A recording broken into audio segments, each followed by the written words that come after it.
هو ازاي يا جماعة أجنحة الفراخ مش واخدة حقها في الوصفات اللي بنعملها في المطبخ؟ حقيقي بجد من أحلى وأطعم وألذ حتة أصلا في الفرخة.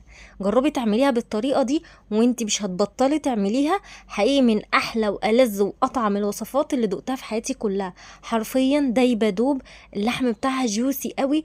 والخلطة اللي هنعملها مع بعض النهاردة هتوديها في حتة تانية. أول حاجة هجيب بصل مبشور وكمان طماطم مبشورة ومعانا التوابل، فلفل أسمر وتوابل فراخ وتوم باودر وبصل باودر وفلفل اسمر وملح وكمون وسنه كزبره ناشفه، بس كده. وهتبتدي بقى تتبليها كويس وتحطيها يوم كامل في التلاجة بتاعتك تتشرب من التتبيله كويس. وبعد كده هتجيبيها تحطيها في صينيه وتحتها بس شرايح بصل سلايس كده. وهتبتدي تحطي الاجنحه بتاعتك وهي متبله بالتتبيله بتاعتها بدون ولا نقطه ميه. هتبتدي بقى تغطي الصينيه بتاعتك زي ما شفتي كده بورق زبده وفوقها ورق فويل، وتدخليها الفرن على درجه حراره 180 وهتاكلي احلى صينيه اجنحه.